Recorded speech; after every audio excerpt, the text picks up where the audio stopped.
Detroit Lions fans, welcome back. Stephen Will. It is Christmas Eve. If you're in the giving mood, if you're feeling generous, it only takes a second to hit that subscribe button. Just takes 1 second.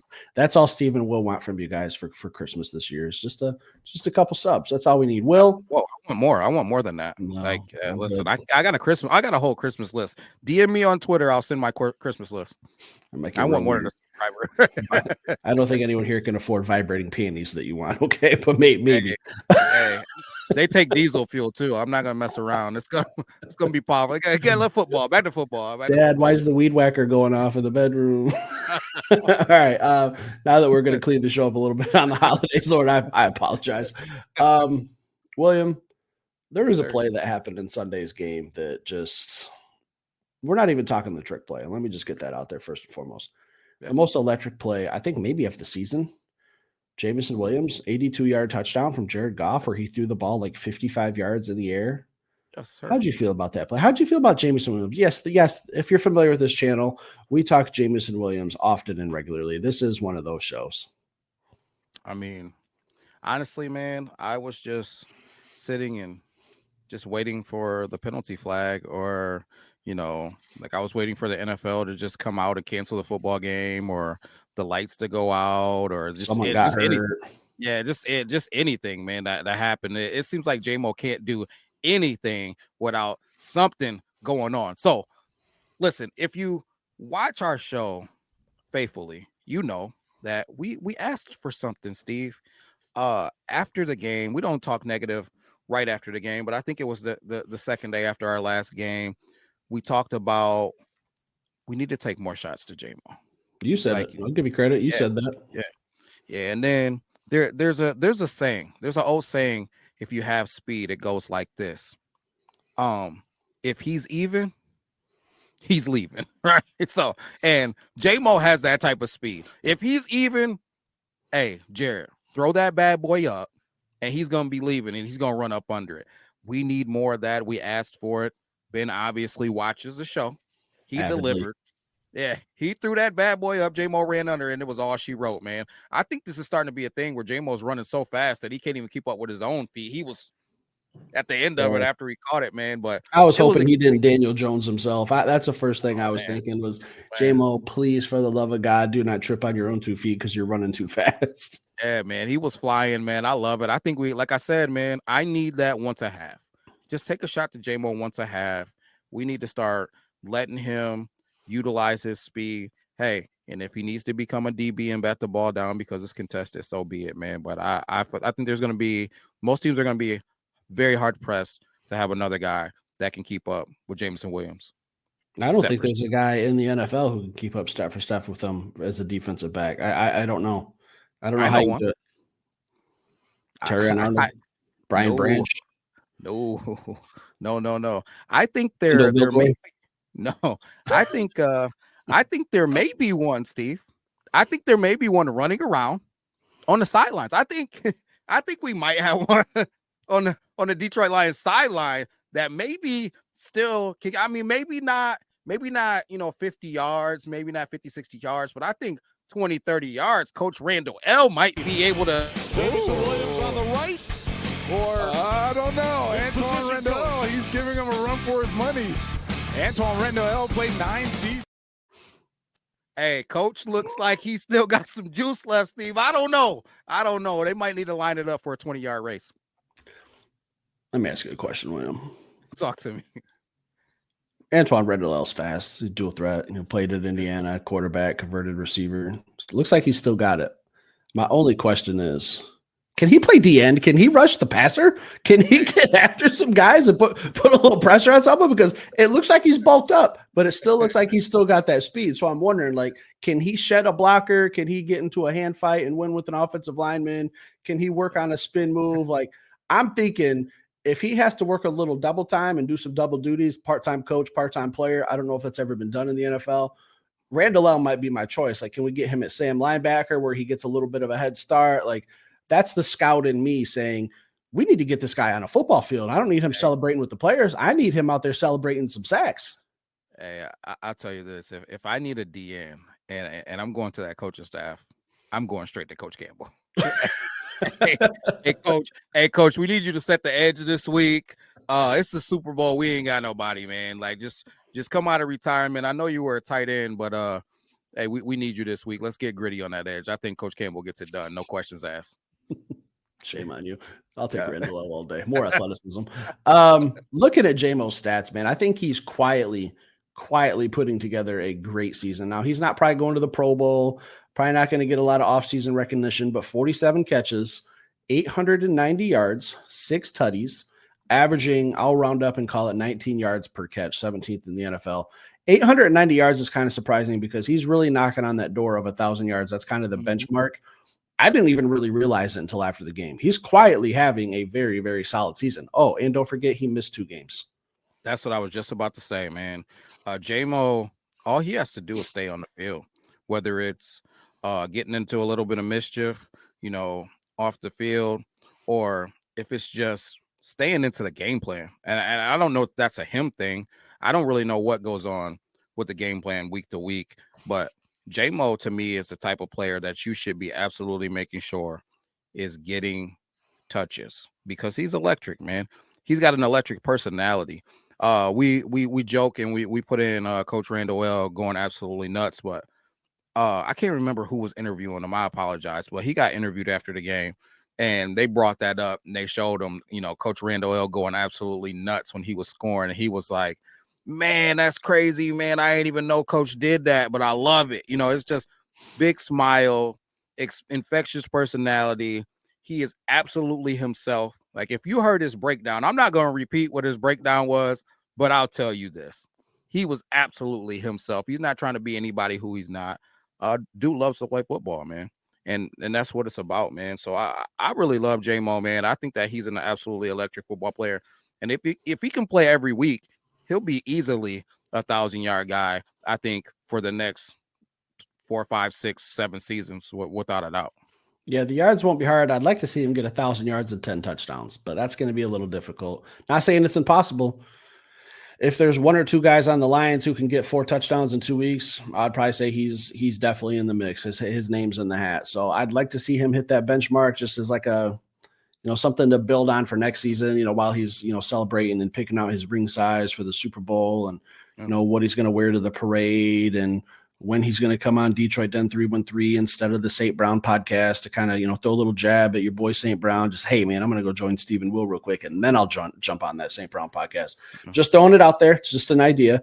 You're always welcome. We will accommodate all schedules if you want to make that happen. But I'd like to see him hit that 1,000 yards, 10 touchdowns. I think that's just a benchmark that would just be a nice, really year 2 for him because he didn't really get to play too much as a rookie.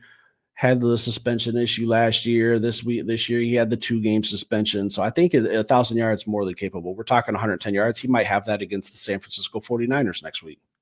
Oh, you never know, man. You never know. I hope he does. I will say this. I wonder what it'll look like, and this is me jumping ahead, but I wonder what it'll look like when negotiations start with Jamo, because his statistics don't reflect his ability, in my opinion.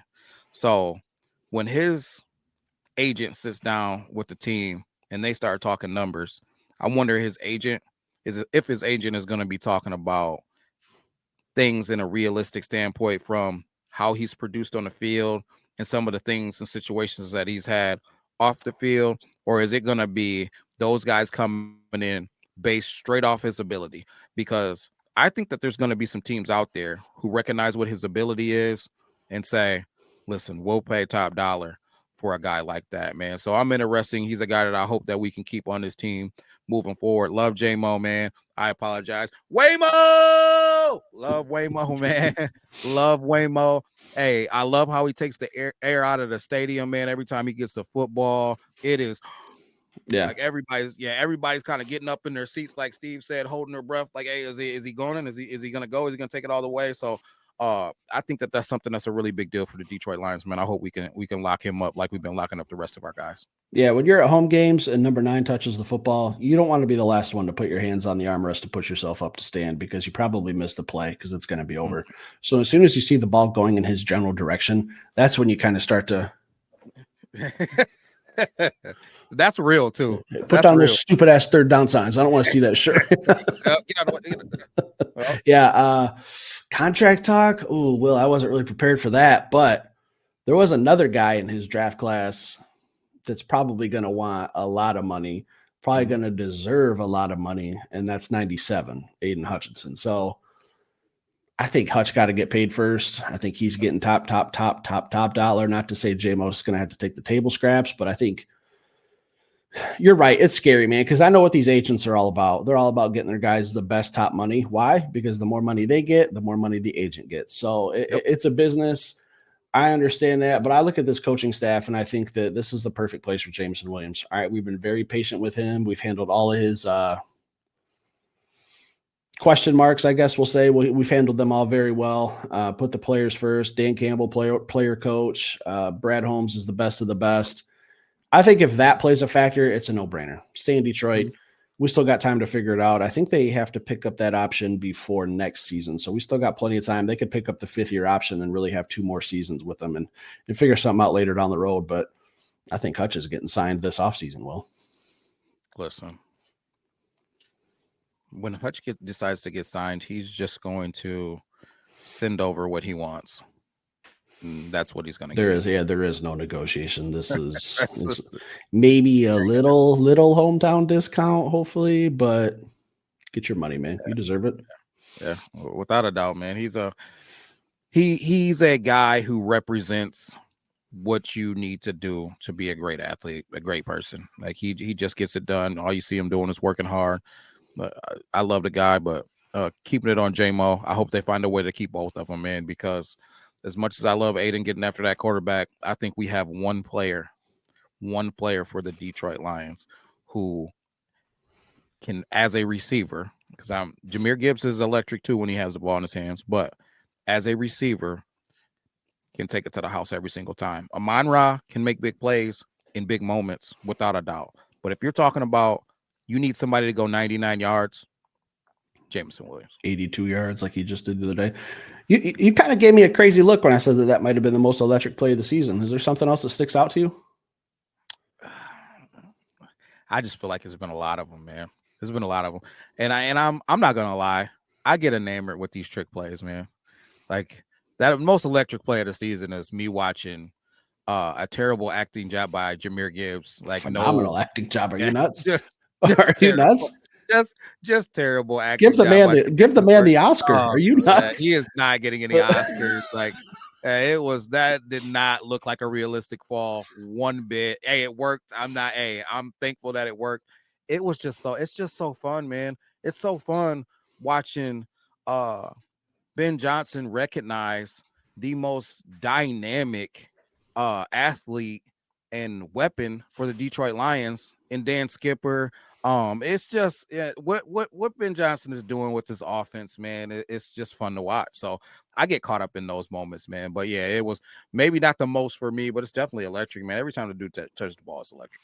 You know what I love to think about? Oh, but I shouldn't even ask you that. I should. If we weren't recording, I can only imagine what the answer would be.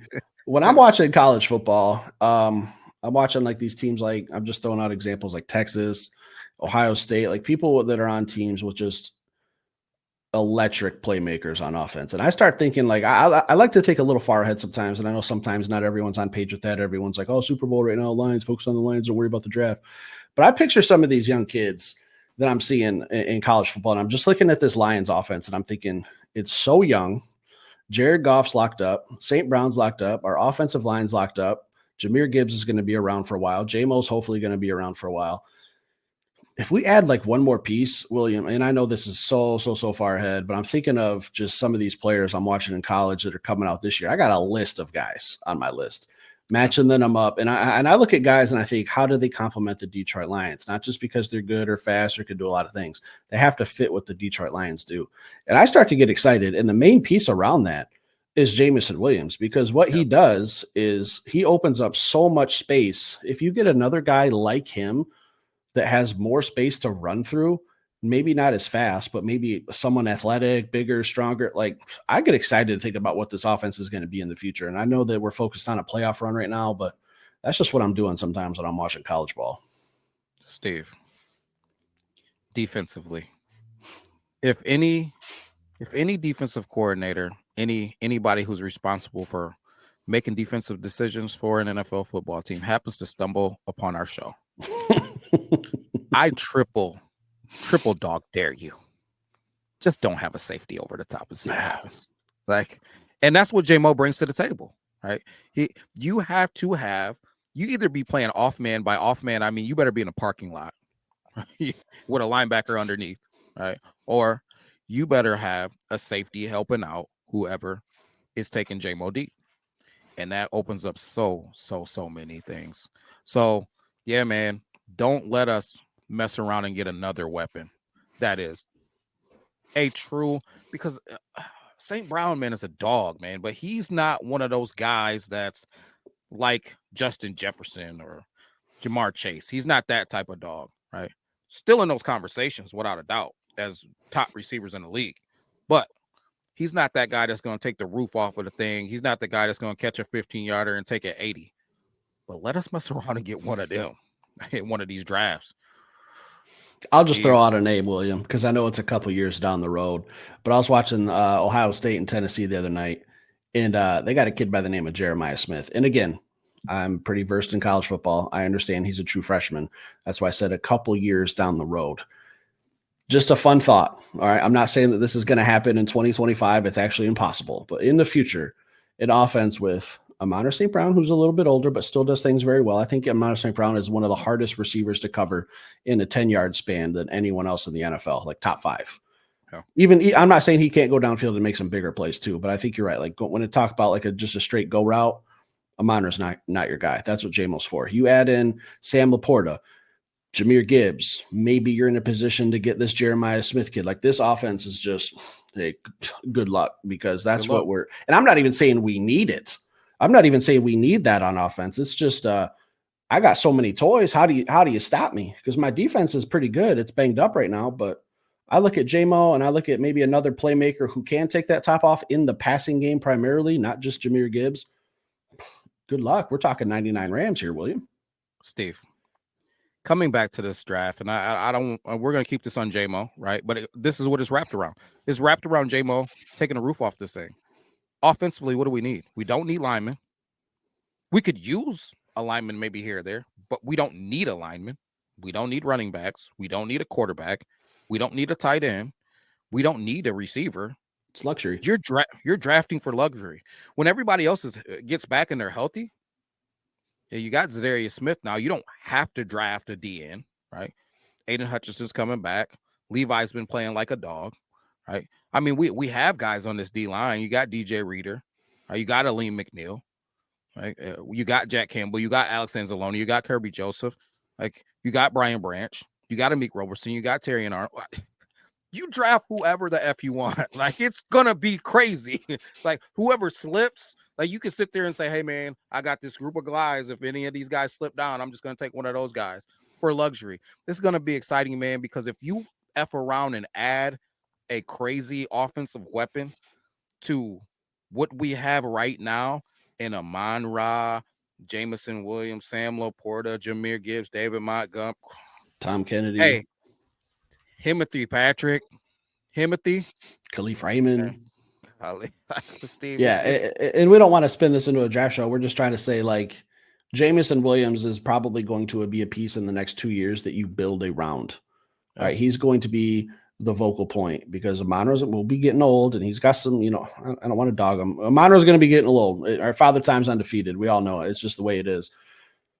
Jameson Williams is probably going to be the piece that you're building this offense around, and he might not be the focal point either, but we might have a lot of Ferraris in the shed. We might have Jared Goff trying to tame all these bad boys back and say, hey, all you got to do is get me a team guy who's not going to complain if he only gets the ball 4 or 5 times a game. That's all he needs. And if that player is elite, if he can take the top off, if he's got great hands, if you can throw him some goal line fades, which is something the only thing I think the Lions are lacking is that goal line fade. Only guy I think can do it, maybe Tim Patrick or Donovan Peoples-Jones, for people who will probably throw that in the comments, but let's be real here. All right. Timothy Patrick. Yeah. I think Jameson Williams is probably going to be the guy that this team is built around offensively within the next couple of years. Yeah. Yeah, I mean, it'll be him and Jahmyr Gibbs, man. Roll And Pride. Hendon Hooker. Never know. Too far ahead, William. Yeah. All right, I'm guys. excited. Yeah. Hey, our offense is elite. It's clicking. It's playing. They played some complimentary football the other day, too. You know, we got the turnovers. We got some stops. Yep. That's kind of what we talked about in our game day show. That's what we needed. That's just kind of the defense we're rolling out there. Pretty much anything they can give us is all help. And I thought they played pretty damn good. So you give the number one offense in the NFL some extra touches.